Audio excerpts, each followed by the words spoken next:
'Cause we're differently abled, differently. Transforming Education Summit was organized by the Global Peace Foundation with other partners with the aim of promoting quality education. Take a look at that story. The second Physical Transforming Education Summit was held in Nairobi on the 7th of July. We are here today that we have been able to organize. Basically, we are bringing in education stakeholders to be able to discuss not just the challenges facing our education system, but also to come up with solutions for our education. Transforming Education Initiative, Character and Creativity Initiatives, and the LEAP Hubs are innovations or innovative ways of encouraging our schools to willingly comply with such standards. The Ministry, therefore, welcomes collaborations from the academia, our other colleagues in government, the private sector, and civil society in promoting the realization of the Sustainable Development Goal number 4 on promoting quality and inclusive education. The summit was organized by the Global Peace Foundation and other partners, and so education stakeholders discuss ways of achieving quality education. If you get it right in education, if our kids learn properly, good character, discipline, how to become people of, integrity. These are things that you can only learn, not just from home, but at school. And the focus here is bringing all the different stakeholders from the public, private, civil society together to explore how we can all work together in a collective way to really move the education agenda forward, right? Want to tell the world that these people have talents that we have not gotten to build within our education institutions. And when we come together, we bring the stakeholders, be it government and non-government, so that we get to track the talent development modules, so that these people can also get to the field and get to identify that apart from sitting in class and doing that bachelor, that diploma, and that certificate degree or certificate program, I can do swimming. Personally, I'm a para-taekwondo player, and I'm in the national team. Why it's not for somebody who identified me and brought me to perspective, I couldn't have identified that. Emphasis was made on the role of teachers in bringing change. The way our ECD teachers are recruited, it's really, still disappointing. And there's the least paid. They're paid less than 10,000 shillings. And yet these are the most important people in that ecosystem.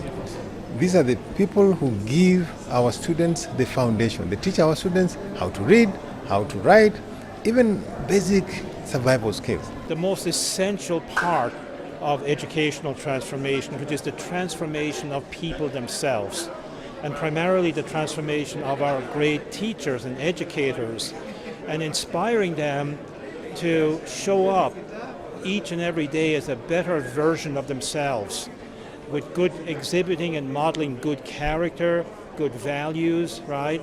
So that they can actually in turn help their students. The students are always watching the teachers and educators, so that is what will actually help our students become transformative leaders in their own right. We began having conversation about teacher awareness, because sometimes the teachers in class are not aware that some of the learners are struggling and they have a challenge.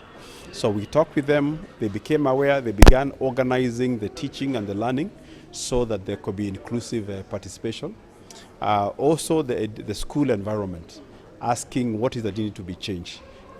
Access points, how the learners, do they need some help in learning?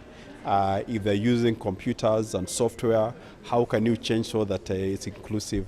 So it really helped us to be sensitized about what we are doing and driving an inclusive program that makes sure that no one is left behind, but every learner participates in development.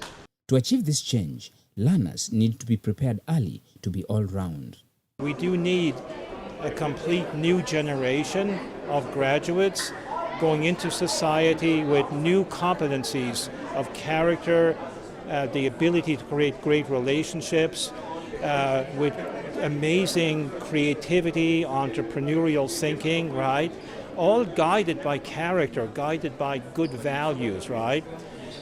So that they can actually apply the knowledge that they're learning to create value creation, to solve the many problems that we have here, and fundamentally work towards making Kenya a great nation here in Africa. The issue is the training, okay? As much as we have gotten to that level of, okay, we are having these discussions, are we trained? Are the schools facilitated to understand how to make an assessment of this kind of learners?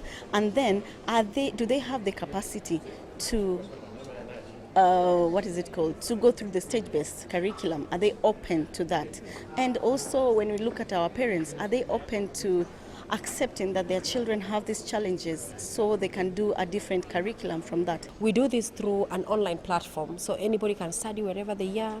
It does not inconvenience their work, their workstation, their families, and so it's a communal thing that is helping everybody to be able to access education. Learners with disabilities were also included in the discussion as they need early diagnosis and intervention.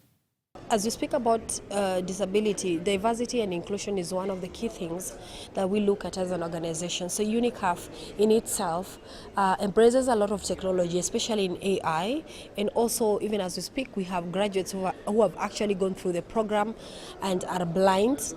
And so we have the braille, whereby they can study, they can listen to the audio, so it doesn't limit any person. Everybody can be able to study online, and so we believe that education is the power of change and everybody should be able to access.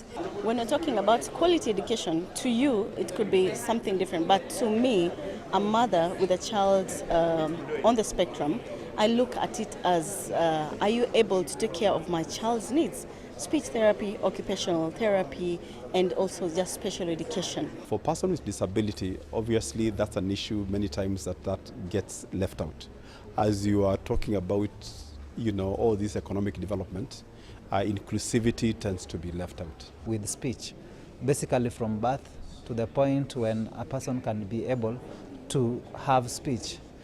We also have other courses that correct or help to address disabilities like orthopedic technology, like occupational therapy. And we also have optometry that deals with visual disabilities. And we have ophthalmology as a higher diploma in clinical medicine that also helps to address various levels of disability, visual disabilities. As a country, as an education system, we all know that in our country, look into the basic educational structure, the primary and high school, we have special schools within them, but in the university we don't have, and we don't want to make a call for a special university only for those with disability, because we want to breed an inclusive educational structure, all ranging from starting from the basic education structure to the higher education, so that at least when these people transition from the education institutions to the job market, there is that breed of inclusive arena or inclusive environment. With the rate of unemployment increasing, the discussion also touched on creating entrepreneurial skills for self-employment. We have realized in life that number of young people are finishing their education and wondering what to do. Actually, it's not a number. It's millions and millions of young people getting into the job market and they're wondering what to do. One option and one viable option is these young people who have the ability to create enterprises should indeed go forth and be the employers that we want them to be. It's too late in life to wait for a young person to start developing the entrepreneurial competencies they need in order to create high growth ventures.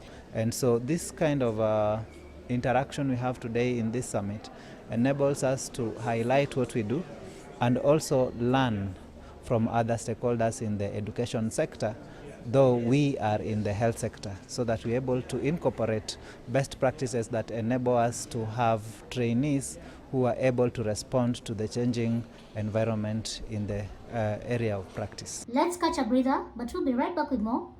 Don't go too far. 'Cause we're differently abled, differently differently.